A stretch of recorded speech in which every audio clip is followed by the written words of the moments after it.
Fought for what? With this spirit, with this attitude, with this commitment. For what? For the 7th, 8th place, 9th place? I'm not used to this position.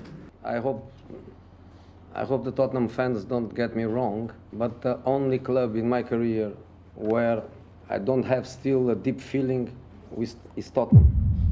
Because it's time to change the situation if Tottenham wants to change. If they want to continue in this way, they can change manager, a lot of manager, but the situation cannot change. Let's talk about how something that always comes up around February to March. Every football fan starts asking the same question. Could this finally be the year Tottenham Hotspur ends their trophy drought? I mean, they haven't won anything major since the Audi Cup? It's been decades, people, and sure, we all know Tottenham gets mocked, but honestly, it's not even funny anymore. The whole situation? It's gone from comedy to full-on tragedy. Let's not forget, they're the only Big Six Premier League club with just one trophy since the 2000s. And that trophy? An EFL Cup. Just one. So the real question is, why can't they win anything? What's stopping them from finally grabbing some silverware?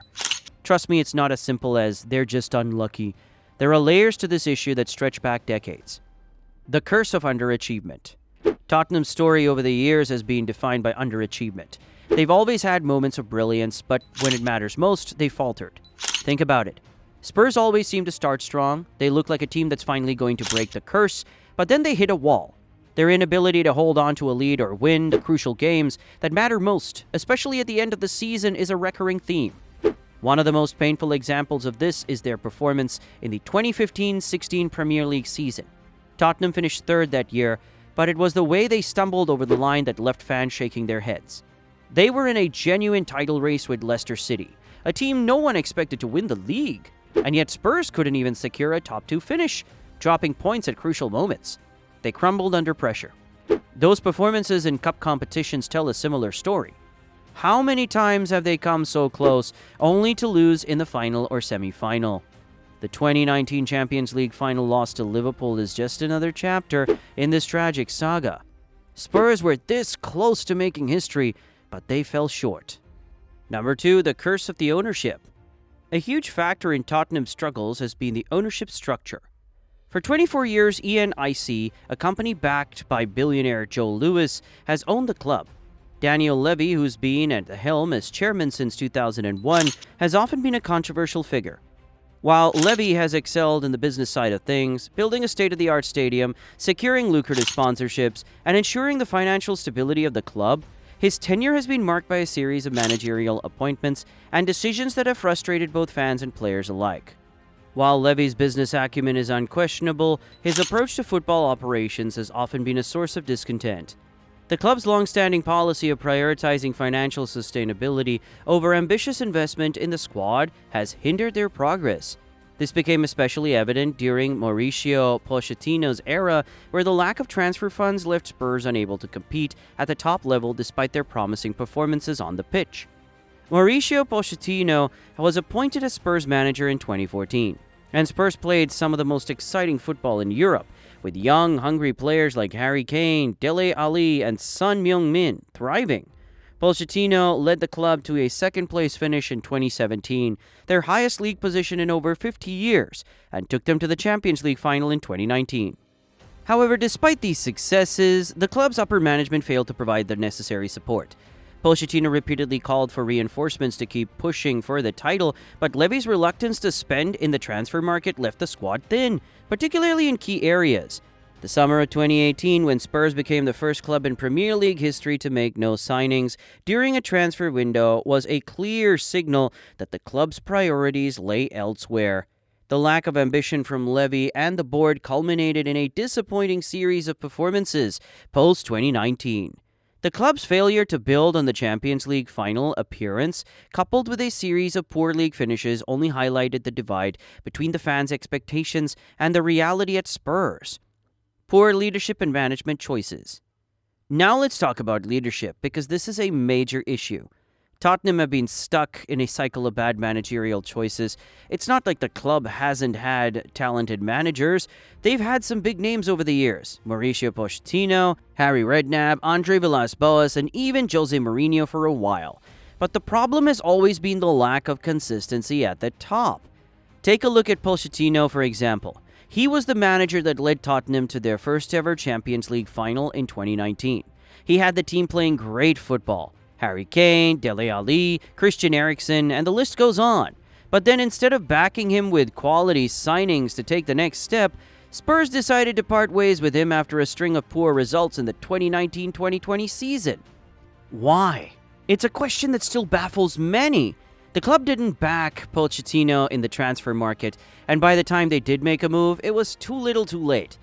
The lack of stability in the managerial position has meant that Spurs have often had to rebuild or start from scratch every few seasons, preventing them from building long-term momentum. And then you have the case of Jose Mourinho. The special one was brought in to bring trophies to the club. Mourinho has won league titles and Champions League trophies in multiple countries. If anyone could break Tottenham's trophy drought, it should have been him, right? But once again, the cycle of poor decisions reared its ugly head. Mourinho didn't have the players he needed to play his system, and tensions between him and the board escalated. Spurs sacked him just days before a final that Tottenham had a real chance of winning, the EFL Cup against Manchester City, a decision that looked worse and worse with time. Antonio Conte, a winner by every definition, was brought in with the hopes of securing a top-4 finish and finally bringing home a trophy. However, like Mourinho, he inherited a squad that was not a perfect fit for his system. Conte's tactical demands clashed with the squad's strengths, and after a series of underwhelming performances and a public fallout with the board, he too departed without delivering the expected silverware. Fast forward to 2023, and Tottenham Hotspur found themselves in a similar situation, albeit with a new face at the helm. Enter Ange Postecoglou, a manager whose success in Scotland with Celtic earned him widespread praise. His reputation as a manager who builds teams from the ground up with an emphasis on possession-based football provided a refreshing contrast to the defensive tactics of Mourinho and Conte. At first, Postecoglou's appointment was met with optimism. His early signs of success, coupled with a more attractive style of play, convinced many that Spurs had finally found their man. But as we've seen with the history of Tottenham's managerial appointments, patience is often in short supply. By the middle of Postecoglou's second season, a portion of the fanbase began to grow restless. A series of bad results, exacerbated by an injury crisis, led some to question whether Postecoglou was the right fit.